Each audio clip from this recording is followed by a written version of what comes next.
Attach the legs and undershelf together with the screws and washers. Flip the legs and undershelf.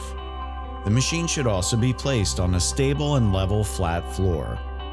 Place the machine on the legs and attach it with the screws. Place the dividing pan in the middle of the machine. To operate your dough divider, dust flour on the dividing pan or grease the pan with food-safe oil. Spread the dough evenly in the dividing pan and give a final dusting of flour to prevent sticking. Place the dividing pan in the middle of the machine. Pull down the lever completely and hold it for a few seconds to press the dough fully. Then press down on the cutter handle and the lever simultaneously. Release the lever by hand slowly, making sure the cutter handle is raised to its original position. Remove the dividing pan from the machine to take out the divided dough. Note, if the dough gets stuck in the blades, repeat until all the dough has been released.